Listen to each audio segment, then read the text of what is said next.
All right, we're good. Is it correct? Yeah. Okay. What were the attitudes of people around you? Or, no, sorry. When did you first hear about the Vietnam War and how it ended?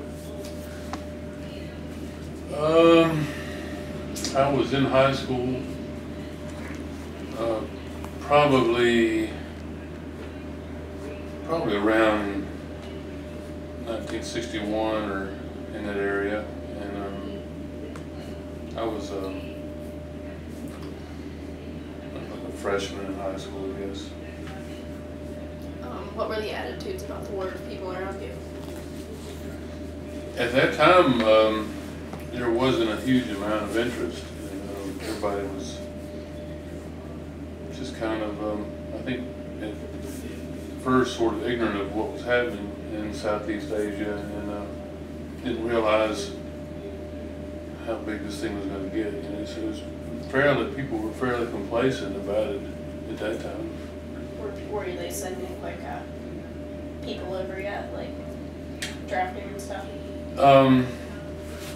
Well, I'm not sure of the dates, but I know that the first American troops over there were what they called advisors, and they weren't supposed to actually engage in combat. And so back in those early days, I guess basically what we had a very few, small number of American soldiers over there in non-combat roles, you know what I mean, at that point. Did your view of the war change as time went on? And what was your original view of it? What was my original view of it? Yeah, like when you heard about it, what did you think? Oh, okay. Well, to answer your first question, yeah, I mean, I think everybody's opinion changed drastically over a period of time because, for one thing, it became pretty commonplace to see it on the evening news. You know, you turn on the television every day and you started seeing more and more about Vietnam. Of course, by the time I enlisted in the Marine Corps in 1965, I knew that it was very possible that that would be my destination, you know, that I'd be going to Vietnam. So originally, I guess I was just like everybody else. I was sort of disinterested because it was on the other side of the world. But as I think the media played a huge role, and we started seeing the numbers of people that were being killed, and they started showing actual footage of the war in Vietnam. And then as we started sending more and more troops, you just became more conscious, you know, of the fact that this was no small thing, that it wasn't just going to go away or something. What was your life like when you joined the service? Well, initially, excuse me, and I guess it's true of everybody who goes to the Marine Corps boot camp at Parris Island. Initially, it's like I had died and gone to Mars, but they made it pretty miserable intentionally. Their whole objective was to break you down, make you feel like you were literally the lowest thing on earth. And then at that point, when you feel like you're just unworthy of life itself, because they call you names. And back in when I was there, they could actually put their hands on you and beat you or whatever, you know. So, and you're just basically afraid most of the time at Parris Island. But then there's a point where they start conceding things to you. They start, for instance, they start letting you have a little bit more hair, and your uniform starts looking a little bit sharper, and then it's a system they have for starting to build you up toward this whole concept of being a Marine. They still don't call you a Marine yet, but at first, you're just fortunate. Feel like you're fortunate to be alive. You know, that's kind of like the cherry on the ice cream or whatever when they finally do call you a United States Marine. But that doesn't happen until graduation day. They don't do it prior to that. Did you ever get beaten? Yeah. Yeah, I was, it's interesting that you should ask me because I was just telling my grandson about it. I was slow. It was just my nature, just laid back, and so they decided to build a fire under me a little bit, you know, and they had we had like 3 or 4 drill instructors, and this one drill instructor, I can still remember his name. His name was Ciampa, and every day he'd come into the barrack in the morning. We'd get up and be, you know, 4 o'clock in the morning, and he'd yell 10, and we'd all yell 9, 8, 7, 6. We'd get down to. Is that how you woke up? Yeah, that's how. As soon as we woke up, well, they'd be throwing trash cans down through there and jumping in the bunks with you and screaming, and I mean, it was like it literally was like being on another planet. So anyway, I was slow. They'd say freeze every morning, and everybody, we had 80 guys in my platoon. 80 guys would be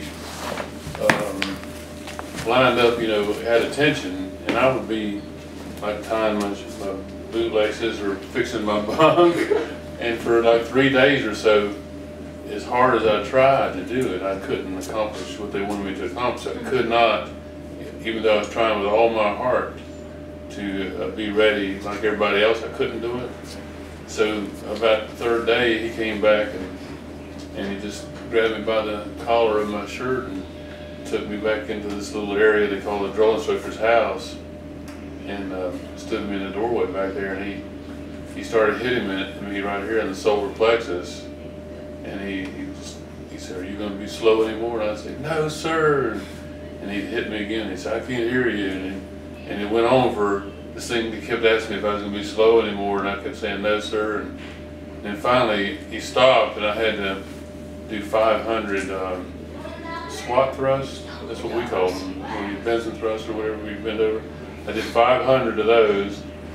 And the moral of the story is, I mean, the next day, I was one of the very first people at attention, because fear is a strange motivator. I mean, they got to me, and interestingly enough, though, he's the one guy I went up and I shook his hand on graduation day, because he had helped me. He got me over this hump where I was trying with all my heart. I couldn't do it. He inflicted pain, and all of a sudden I found out I could do it. Did he like punch you, or did he like whip you or something? Or? He was punching me right with his fist, right in the solar plexus, over and over again, and so, you know, apparently they're not supposed to do that anymore. That was back in 1965. This is it. Sorry. What? I saw my she's doing that.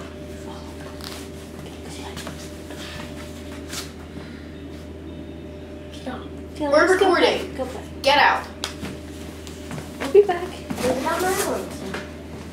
She'll just never know. We're not telling her. Okay, good. How did you, like, wanting to join the Marines and everything, like, make your family, your friends, and your community members feel? Well, my family wasn't very happy about it, actually. My dad had been an officer in the Army in World War II, and he wasn't thrilled with me going in the Marine Corps. He said he sort of felt like the Marines did things sometimes a little recklessly because they were Marines. You know, like, you can't kill me, you know, charge a machine gun or whatever. And he was a little concerned about me going in the Marines. He would much rather have I had gone in the Army like him. Of course, my mother, you know how mothers are. Mothers, you know, but they were supportive. They understood, you know. Like I had for instance, I had a high school English teacher who was a sweet little girl. She was right out of college, and she cut me a lot of slack academically because she knew I was going in the Marines. You know, I wouldn't do my work a lot of times because I was just kind of in another world, you know. And she encouraged me, and she was very kind. My friends, especially like my very best friend Jimmy, I think he was a little baffled that I would just join the Marine Corps, you know. But it was just something that I felt like I was intended to do. It's almost like it was my destiny or something, you know. So describe, like, walk us through a typical day at boot camp. Like, what would happen at the times and everything. Oh boy. Well, like I said, excuse me, they would wake you up very abruptly. It wasn't like, you know, like singing little tunes or anything. The lights would come on. They'd throw trash cans down through the squad bay. They'd jump in the bunks with people. They'd scream and holler, and it was like from the very first moment until the moment you go to bed, you're in motion, and you run everywhere. You run to chow. You run. You march all day in the heat. It was. I mean, the very first thing you did in the morning is.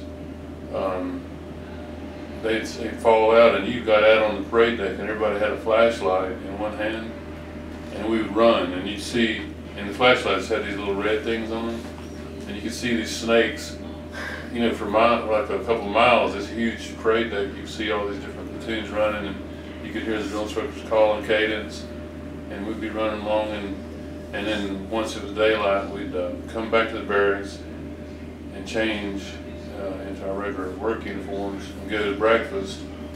Breakfast was a trip. It was like when you walked in, you stood at attention, and they'd say put them down, you put your tray down, and they'd say pick them up. You do that for about 15 minutes. And then when you finally did it all in unison, they say ready, seats, and you all sat at the same time. And you did that for like 15 minutes because nobody did it. It was hard to do it exactly as one. And then when you finally got to eat, you ate a square meal, which means you would go up like this and come back at a 90-degree angle, and that's how you ate your meal, you know, like that. And then you get about 2 bites in the first week or so, and they'd say, get out of this chow hall, and you wouldn't even be able to finish your meal. And you run outside, and it was just, you were running, you were training, you were, they had what they call school circles, where just for a brief moment in your day, you'd sit at the feet of a drill instructor, and he'd talk about different aspects of warfare or whatever, about the Marine Corps, or different things that they wanted to try to convey to us. And it was so hot there in August that when you stood up after a school circle, you could see just the puddles of sweat all around the drill instructor, because we were just always, I went down there, I had run all summer at home. I was in the best shape of my life. I went down there and lost 15 pounds because you know, I was just skin and bone by the time I graduated, because you run constantly. But it's, you know, and then you train. You have I mean, you always doing push-ups, always doing calisthenics. You do push-ups, and there's sandburrs sticking in your hands, and you don't say ouch or anything. And that's just the Marine Corps. They're, you know, if you kill one of their sand fleas, they have little bugs that bit you all the time. And if you went like that and killed one, then you had to dig a huge hole and bury him. And yeah, they just were nuts down there. But you know, it's funny trying to explain it in retrospect. You know, it's hard because at the time it was like a nightmare. But now I look back and I love talking about it. And I love trying to think about it, because it was such an awesome thing to go through. You know what I mean? Did you get any special training, like anything that was like specific for just a group of people or anything? Yeah, I was fortunate. When you leave Parris Island, you go to an individual training regiment at Camp Geiger, and I was fortunate because I'd always been able to shoot real well, and so at Geiger, when we started shooting the M60 machine gun, I was really doing well with it, and I actually got promoted, and I stayed at Geiger for an additional couple months. When my platoon moved on, I stayed at Geiger in a special platoon that was training, you know, the M60 machine gunners. So that was kind of neat to have that special training, and you know, that thing, I just got so familiar with it, I could take it apart blindfolded and all that kind of stuff, you know, put it back together. But yeah, that was as far as any kind of really unique training. Then, excuse me, one of the I guess the greatest events that occurred, in the Marine Corps was I got to go to the Mediterranean, and that was amphibious assault training. In other words, we're the guys, if you look at movies, the old movies and stuff, we're the ones who would climb across off the side of the ship and go down these nets, these rope nets. You're climbing down into what's called a mike boat, and a mike boat would be whamming up against the side of the ship, and then we go make an assault, on a beach in the Mediterranean, like in Sardinia. We made a couple in Sardinia, and one in Spain, and one in Libya, North Africa, and so that was great. That was really great training. But the neatest thing about the Mediterranean was liberty. Liberty is when you get to go out with your buddies and you're not training, you get to go. I've been to Barcelona and Naples and Palma, Majorca and Malta and Palermo, Sicily, and all these places that I would never have been able to go to if it weren't for the Marine Corps. What was the attitude towards the war at boot camp? At boot camp? It was almost revered. I mean, these kind of hard. Bring back a lot of memories. People were dying over there. Marines were dying, and so when you went in the Marine Corps, you got to boot camp. The whole thing, everything you were doing was, in a sense, under the umbrella of the fact that there was a war going on and young Marines were in the jungles. And so, like I said before, when I was in high school, I was kind of complacent about Vietnam, right? But at boot camp, when they spoke of Vietnam, well, you really listened, because they taught you, they had special training, they taught you about how the Vietnamese would make booby traps, and one of the things they would do is they would dig these holes and they put what's called punji sticks or something like that. They were real sharp sticks down in the holes, and they would urinate and defecate on these things and cover them over, hoping that you'd fall in there. Yeah, I mean, that's just how horrible it was, So, yeah, at Parris Island, it was paramount, I mean, it's like you didn't get up and do anything in any given day without the knowledge that not only were you possibly going to Vietnam, but that there were young Marines already over there, Do you feel fortunate that you didn't go over there? Wow.